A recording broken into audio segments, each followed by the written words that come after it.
GVSU, doing her field work at our clinic right now. She's amazing, and we like her so much that she's going to finish all her schooling and come back and work for us. So I love it. We are going to go through some really quickly because we only have a half hour. Some techniques and things. Let me put my timer on. There we go, so I don't mess up. Some techniques and ideas and ways so you can help self-regulate and regulate with your child and help them to organize and regulate their nervous system and function in this busy, crazy world that we live in. It's a very stressful world. All right, so I am adapting this from another workshop that I went to. Here you go. So it's impossible to help others and get themselves back into control if we are not able to manage our emotions. And we'll go through a lot of that, and you all know that. And if we try to control others while we're not in control of ourselves, we may find undesirable consequences. So, kids upset, you start yelling at them too, then they get more upset, and you know what happens. So we're going to go over the voice, body language, and role modeling to improve our own self-regulation. My voice, how does someone know when I'm not calm? My voice might get higher. Get over here. It might get louder and really, really fast. Will you get over here and do this right now? So what do I do to calm my voice? Try to keep the pitch normal. And I have to stick in here that you could say the same thing the same way over and over, but when they hit puberty, why are you yelling at me? So yeah, that's just going to happen whether you like it or not. So if you haven't gotten to there yet, believe me, it's awful. I have adult children and now grandchildren I'm helping with, and yeah. Anyway, keep the volume softer. Occasionally may need to be volume up, so you get their attention. Don't run in the street or something like that. Keep the speed slower. Communication in your voice. Most information a person gets does not come from the words you say. So we're talking about body language, of course. So, I really love you. That's not it, right? So, I really love you. My granddaughter doesn't like hugs, so I can't say, I really love you. I have to say, I really love you, and I like the way you're doing that. Can we not do that other thing you did earlier? Most information is how we say it and what we're saying. How are you standing? I just went over that. How are you showing you care? My biggest thing, and it's not on here, is your cell phone. Oops, which mine just went to something. I don't know what this is. There we go. Yeah. Oh, really? That's good. Okay. Put it down. Get it out of the space. Pay attention to yourself, your family, your kids. And I know it's hard. And my granddaughter says, you're always on your cell phone. I'm like, I have to check my emails and my texts from my staff. And so, but now it's time for you. And I put it away. What are your arms doing? How close are you? Which direction are you facing? And of course, if you have multiple kids, that's another challenge. Giving your attention to one while the other one's trying to get your attention. I worked in the schools for 17 years, besides working in rehab and clinics and all kinds of things, and home-based therapy with pediatrics. And one thing I found is that I had this teacher that I worked with that my daughter blessingly had in first grade, and I would come up and say, Mrs. Butler, I have something to share with you about. And a kid would come up and go, Miss Butler, I have, and she'd say to me, Miss Peggy or Miss McCurry, I need to talk to so-and-so just for a minute, and then I'll get back to you. Then she'd turn to the kid and go, I know you have something so exciting to share with me, and I know you can't wait, but could you hold it just a little bit longer? When I'm done with Mrs. McCurry, I'll come right back to you. And then she'd focus back on me, and I was like, oh my gosh, I need to learn this so bad. She was so good. To be able to stop and do that and do it slowly and carefully. I'm always like, okay, hold on just a minute. I'll get to you. I want to do it fast. I want to get done. And she was amazing. I learned so much from that woman. So role modeling. Children pay attention to what you're doing. Again, she was role modeling. And all of her kids, there were special needs kids in her class, and they would do something wrong or whatever, and the kids would come up to them and say, I see you might be upset, you're shaking and you're doing everything. Is there anything I can do to help? Versus the kids that had the teacher that said, get over there and sit down. The kids would yell at them, you need to sit down and do. They're doing what the teachers were saying and emulating. So those kids that had that teacher just learned a lot. I don't drive, thank goodness, so because I'm legally blind, but when you're driving, I've driven with a lot of drivers that get very upset when somebody cuts them off or whatever, and what you say. So the kids are like, so now they're in school, they're in line, and somebody cuts them off, and you might hear them say the same thing you just said. How do you have to be stuck behind a slow driver? How do we talk to people in public? And how do we talk to people on the phone? So they're listening all the time. It's so funny.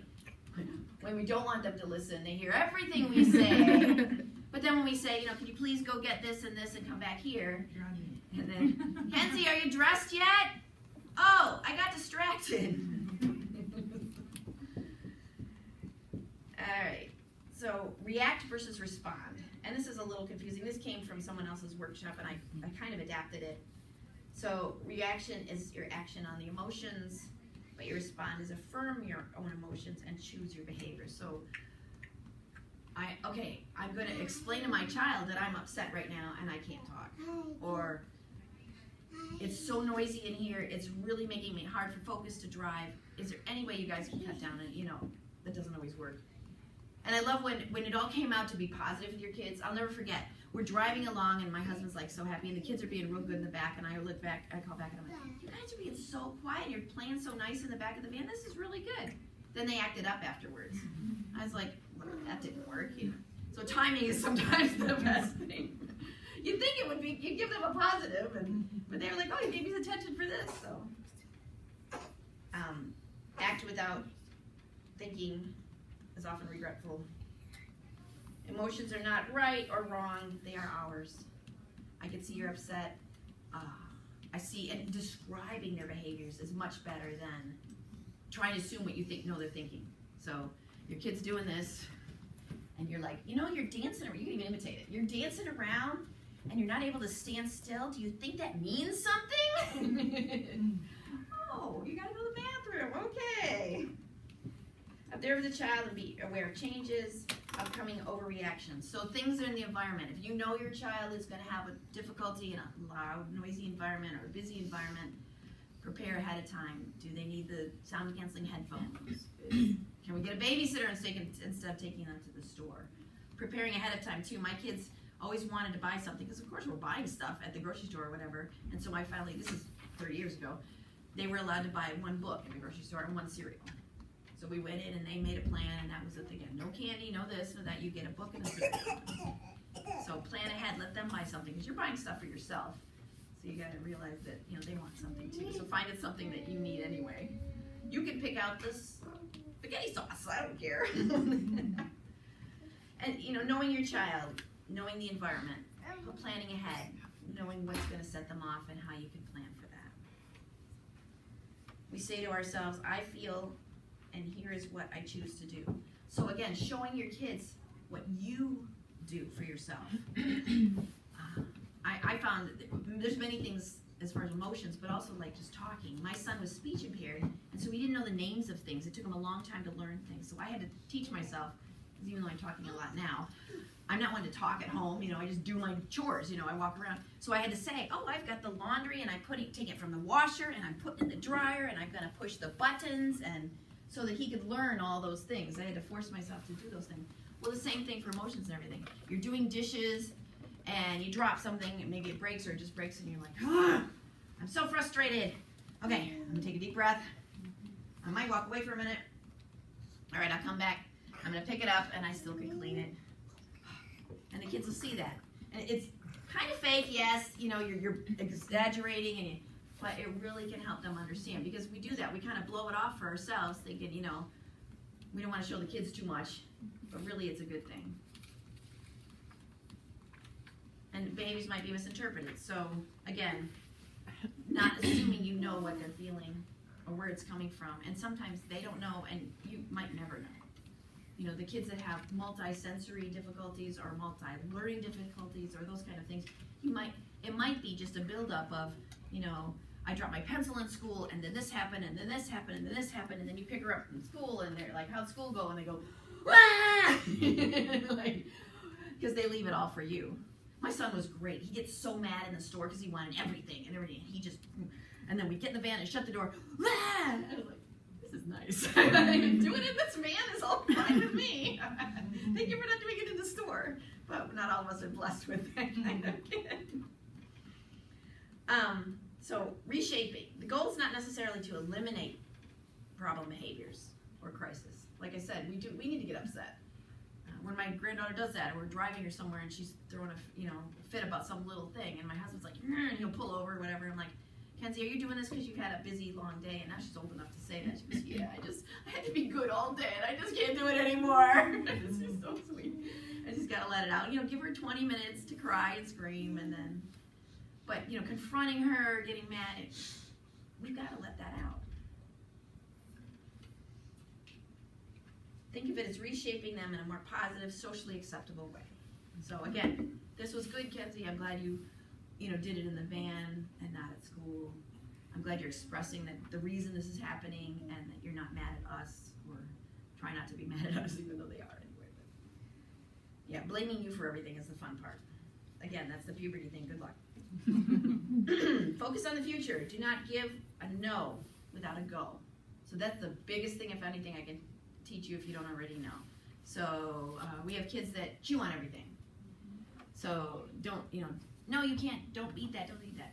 Here, have this chewy necklace or whatever you're gonna get them. You can chew on this, but please don't chew on these things because they'll break or they'll pop or whatever. Express the reasons and those kind of things. We don't run in the street because there's a car coming. What else did we run into? Hitting a friend. When I did home daycare years ago, my kids were little, and it took me a while. I learned these tricks later as I was going on. I was like, why didn't I know this sooner or figure it out sooner? I'm only 25 and learning. And all these kids around, and a kid would smack a kid, and then you confront the kid that smacked him or whatever. And so I finally got, this one kid just loved the attention. So I started, she'd smack my son, and he was little, and I'd scoop him up and I go, oh my gosh, that must have hurt you, poor thing. That's really bad. And I just kind of peek back and look at her. And she was so mad that I didn't give her attention for that. And it died out a little bit from that because I gave attention to the poor kid that got hurt instead. My favorite one, if you've got a couple kids and they love to wrestle, especially like 5 o'clock, right? You're cooking dinner, they're all keyed up and they just want to wrestle and beat each other up. I'm like, okay guys, my kids were like, they were like twins, but they were just different ages and same size. You gonna wrestle? Yeah. If somebody gets hurt, you're both going to your room. I'm not dealing with this, me. And they're like, okay. So I'm in the kitchen doing and here, smack, ouch, shh. It was like, why did I think of this sooner? It was like, great, because they were both good about, not over wrestling. And he was bigger than her, and he would fall on her, but he'd go like this. So, I knew they weren't gonna like bite each other or something like that. So. And teaching them to wrestle with them and show them how to just roll with each other and, not hit, smack, bite. And tickling actually can be, and you'll see that in the book we're gonna read, but tickling is actually, we laugh, but it's a neurological response. We don't necessarily like it. So tickling is not, the kids might want you to tickle just because they want the attention, but a deep pressure squeezes and the wrestling and those kind of thing are actually more calming and more organizing. Tickling can, we would tickle our daughter sometimes, and too much, she'd actually cry and just be like almost throw up, So tickling, little tickles like, round and around the garden goes the teddy bear, up 1 step, 2 step, tickling under there, and it's over. That's a cute one, little ones like that. But tickling as the wrestling thing is not that good for them. So giving them that good heavy work. Punishing past behaviors doesn't teach anything constructive. If you do this in the car, then when you get home you don't get, or you get, yeah. It's too far apart. Doing this in the car, our biggest thing is just to pull over and wait. Because it's so hard to drive when they're doing that anyway. When we lived at a military academy, and once we got in the gate, it was a pretty safe situation or whatever, and as the kids got older, we'd drop them off and they'd walk home. We'd meet them down there, and they'd walk down the hill. And then when they were littler, I'd walk with them. We'd all get out, and Gary'd walk home, drive back, and I'd walk with the kids down the hill just to calm them down before we got to the house. If the person understands the reason behind the request, they more likely cooperate.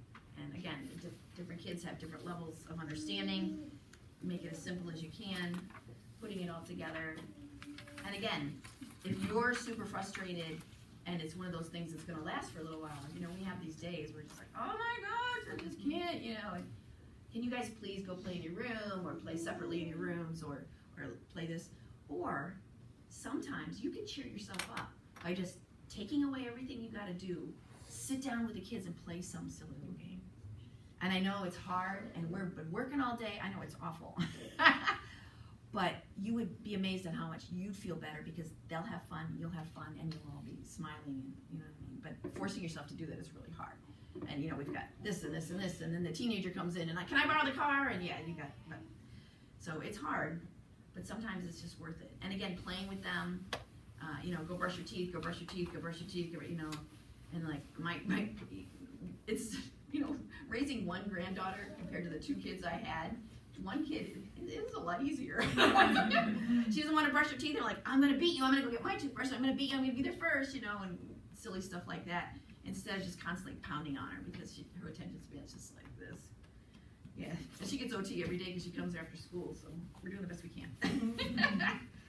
So we're going to read this book. Sienna's going to read it, and so why don't you come up here. And I'm going to demonstrate on my little doll. Alright, so the book is called Pizza Pizza. So, okay, so starts over here. Okay, go ahead. Pete's in a bad mood. Just when he's supposed to play ball with the guys, it decides to rain.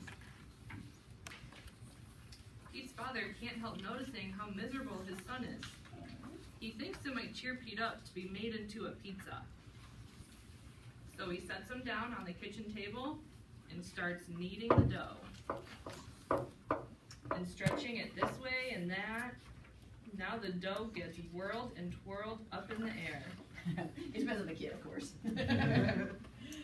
Next, some oil is generously applied. It's really water. So you can, and you don't have to do real things, you can pretend. Then comes some flour. It's really talcum powder. And then some tomatoes. Pete can't help giggling when his mother says she doesn't like tomatoes on her pizza. All right, says his father, no tomatoes, just some cheese. Cheese, oh, we got cheese here. Yep, cheese is pieces of paper. How about some pepperoni, Petey? Pete can't answer because he's only some dough and stuff. But when that dough gets tickled, it laughs like crazy. Pizzas are not supposed to laugh. Pizza makers are not supposed to tickle their pizzas. Well, says his father, it's time for this pizza to be put in the oven. Ah, now our pizza is nice and hot. So for an oven, you could use a weighted blanket or just a bunch of pillows, put them on the couch and squish again, with, not over their face, of course, and help them to, again, regulate and feel better. So, and then I remember this is that was a reactive thing. He was upset, but if they're angry, upset, you know, and throwing a fit and like that, this won't work. Usually, you know, touching your kid usually won't work at all. So this is more of a, you can use this as a preventative too, just a routine thing. You know, they're gonna ask for it all the time once you start reading this book. So, you know, every day after dinner, once I've done the dishes, we're gonna play this. You know, you play this while I'm doing dishes, and then hey, we're gonna do pizza time or something like that. And then let them adapt it to what they like and what you like. You know, change it and change it and change it to, you know, now I'm not a pizza, I'm a taco, or now I'm not a, you know, and all those kind of things. So giving the kid that heavy work at deep pressure is amazing. I can tell you tons of stories. I sat in church one day, and this kid was like all over the place, and I was like, you know, and I am easily distracted, you know, like I can't listen. And I was like, can I have your arm? And the kid's like, what? And I went, and the kids go, and the kid gave me the other arm, and I did the other arm, and the kid just sat there, and the mom looks at me, and she's like, can you sit by us all the time? I mean, that was brief. All I did was that. It calmed them down. It gave them that heavy work. Chair push-ups are a good one in class, or they can pull on the chair, then it's not even distracting anyone. My favorite one is, I had to sit, when I worked in the nursing home, I had to sit in these long meetings, and I don't sit still very well. When I go to conferences, I'm in the back going like this, so I'm sitting, and I found I can wiggle my toes in my shoes and nobody can see it. That's a lot of work. Try it. It's like, oh, this is, it really makes you like busy. It's just something to do. Pushing your hands together. Heavy work, it gives you that serotonin. That's why we like to run and push and shove and those kind of things. Yes. So my favorite one when I teach teachers, I have everyone stand up and I say, okay, now push on the table like this. Okay, now push the lady next to you or the person next to you, which felt better. Come on, really. It feels so good to push human bodies. So one thing I taught my Kenzie, who gets really angry and wants to smack me, is she used to push on my hands and we push.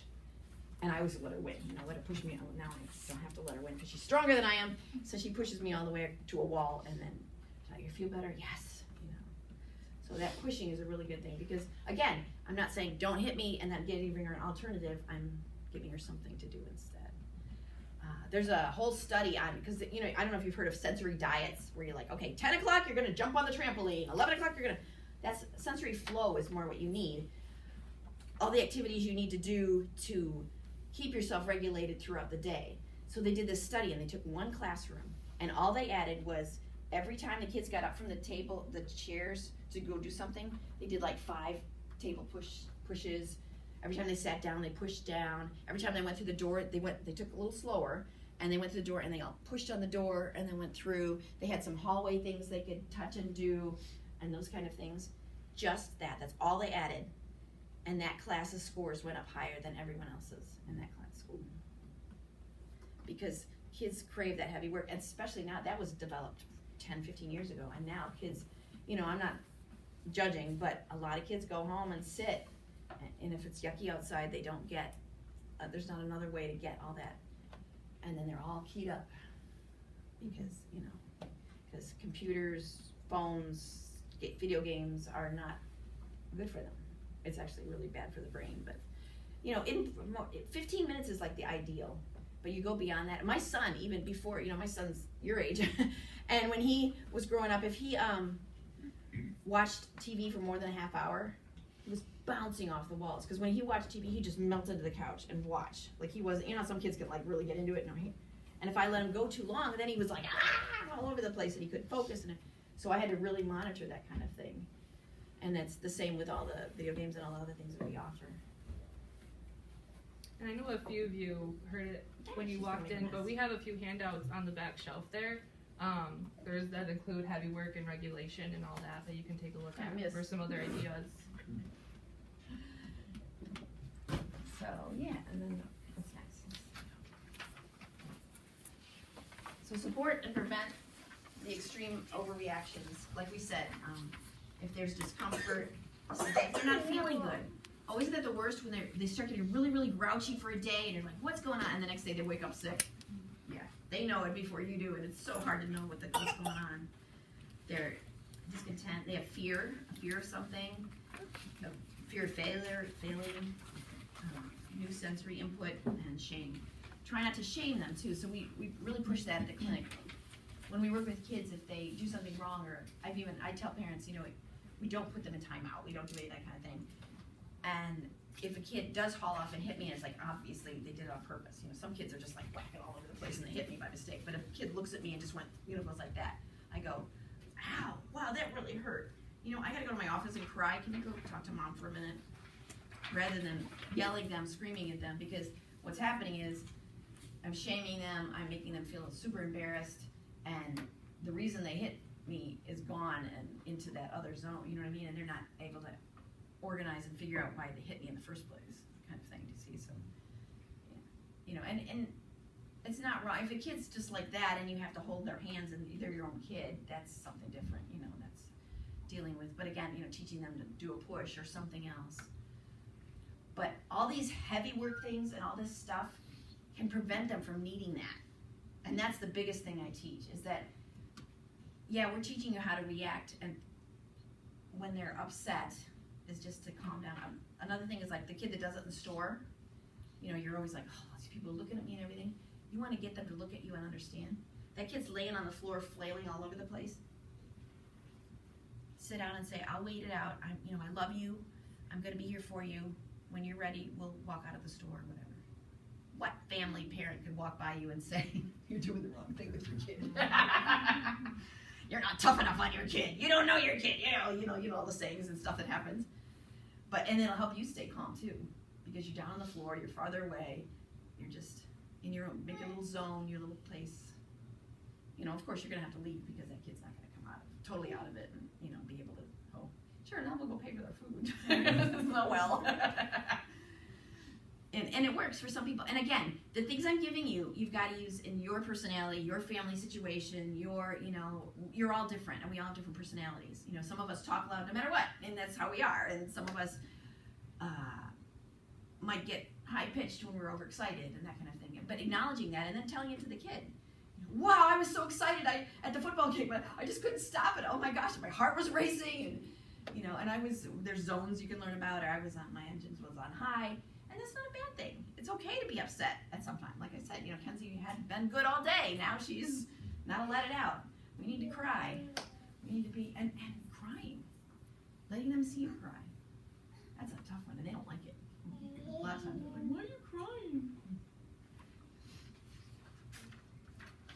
So strategies, and I've got tons of handouts out there because we have such a short time, but the heavy work is the best thing. Chores, give them, let them push the laundry basket down the hall for you. Pull their, my favorite one is if you have some hard floor, a bed sheet, and one of them pulls the other one around, but have them lay on the bed sheet. Don't have them sit, because otherwise they pull them and they go like this and they hit their head. So, learn from my mistakes. All kinds of heavy work, exercise, hugs, if they're comfortable with that, lots of hugs. All that research is saying we need 30 hugs a day. Give them attention. Again, setting time for attention is so important. And good nutrition, we all know that. And sleep, doing the best we can. The milking is what we were doing. And then I gave you a lot of handouts for that. So this is all this in a nutshell. Did you have any questions? I like that book because it gives you the techniques. It's kind of like watching Bluey, Oh, we got to play this game now because we watched Bluey, right? Who hasn't been there? Bluey, that makes the parents feel like the worst parents in the world. Yeah, it's funny how I'm going through all this all over again with different TV shows and stuff with my grandkids. So I'm not doing this to say that you need to come to the clinic with your kid, but if you have some questions, I can give you a free consultation. If you just have questions and you want to call me separately, that's fine. The phone number's up there. There's a card, big card. Anything? Usually there's like, Well, Peggy, thank you. Yeah. We do appreciate it. If you have questions for Peggy and you don't end up grabbing her card, you can always contact me and I can get you in touch with her. She's right at Sensory Clinic in town. I'm sure I've seen you at Expo, you've seen her around at different events, but also hoping to get some of that knowledge shared with parents too, as we support some bigger behaviors both at school and at home. Okay? I'm going to switch the slide real quick because you can see it right there. You're just fine. Our next equipping workshop is Monday. Oh, Monday. Wow. I know. Well, with our snow day, it kind of revamped it a little bit. So, it kind of came up quick with the revamp of this one. If you're interested in joining us, if your child does not enjoy reading, we have our librarian from Hennica coming in, Becky. She's phenomenal as well. And then on March 14th, we have two friends of mine from EISA joining us about engaging in that productive play that Peggy kind of alluded to. Each session is joined paired with a book. So they should be fun and engaging sessions. They're all at 9:20 and on different days of the week in hopes of meeting different people's needs. Okay? So on your way out, if you are interested in grabbing some worksheets or some pamphlets across the back, feel free. If you'd like to let me know if there's another one or two that you'd like to attend, I can just jot that down here so you don't need to email me. Okay? Any questions? Thank you guys for coming. I appreciate it.